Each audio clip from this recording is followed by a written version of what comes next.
दोस्तों नमस्कार। मैं आपका भाई JH ग्रैंड अपने इस चैनल पर आप सभी भाइयों का स्वागत करता हूं। आप सभी भाइयों से हाथ जोड़ के प्रार्थना है कि इस चैनल को सब्सक्राइब और लाइक ज़रूर करें, एक प्यारा सा कमेंट करें। महात्मा बुद्ध की स्टोरी। आत्मा का ज्ञान सबसे बड़ा धन है। महात्मा बुद्ध प्रतिदिन भांति भगवान बुद्ध सभी शिष्यों को आत्मा संतोष का बोध करा रहे थे। आत्मा संतोष ही सबसे बड़ा धन है। इसी ज्ञान का बोध कराते हुए भगवान बुद्ध ने शिष्यों को एक कथा सुनाई। एक गांव में एक गरीब व्यक्ति रहता था।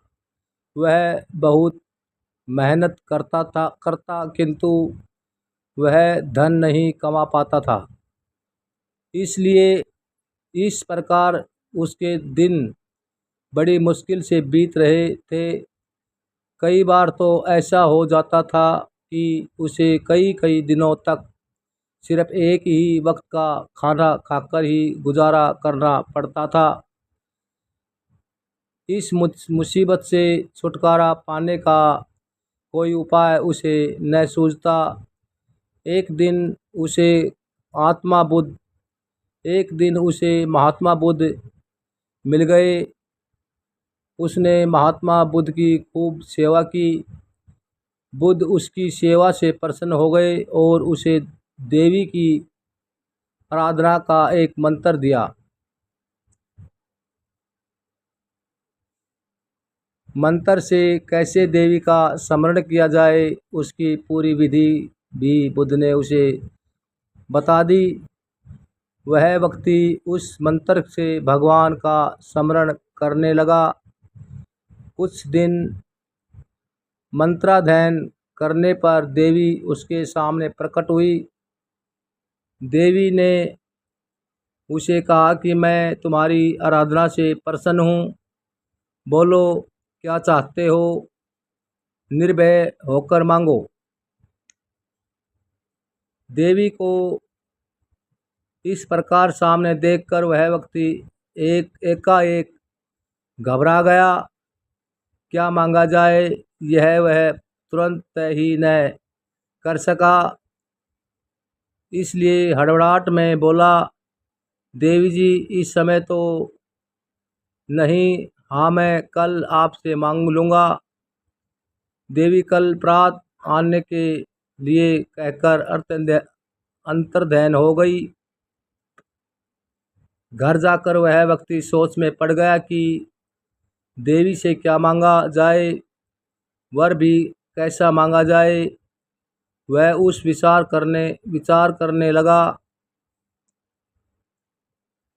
ये जमींदार लोग गांव के सब लोगों पर रौब उठाते हैं, इसलिए देवी से वर मांगकर मैं जमींदार हो जाऊं तो अच्छा रहे। यह विचार कर उसने जमींदारी मांगने का निर्णय कर लिया।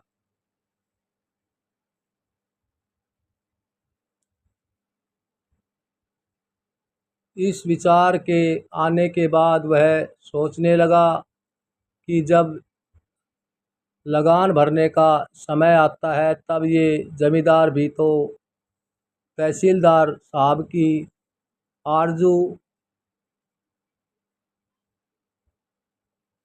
मिलन करते हैं। इस प्रकार इन जमींदारों से बड़ा तो तहसीलदार ही है। इसलिए जब बनना ही है तो इस प्रकार है तो बड़ा तहसीलदार क्यों न बन जाऊं।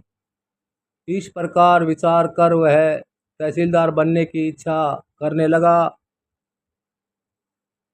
अब वह अपने इस निर्णय से खुश था, लेकिन उसके मन में विचार समाप्त नहीं हुए।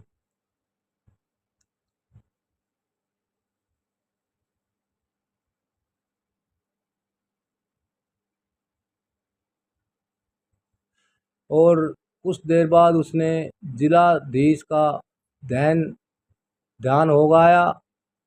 वह जानता था कि जिलाधीश साहब के सामने तहसीलदार भी कुछ नहीं है। तहसीलदार तो भीगी बिल्ली सा बना रहता है।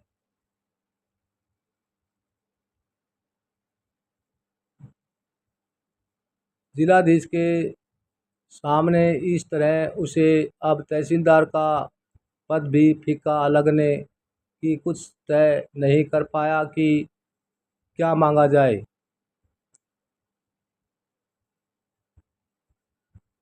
इस तरह दिन तो बीत ही रात भी बीत गई।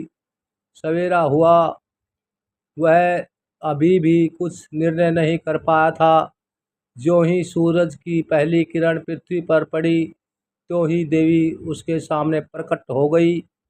देवी बोली, बोलो अब क्या चाहते हो। अब तो तुमने सोच विचार निश्चय कर लिया होगा कि क्या मांगना है।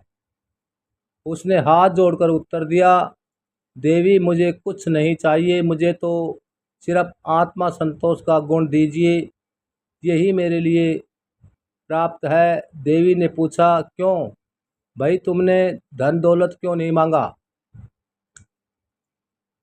यह निर्ममता से बोला कि देवी मेरे पास दौलत नहीं है, आई बस आने की आशा पात्र हुई तो मुझे उसकी चिंता से रात भर नींद नहीं आई।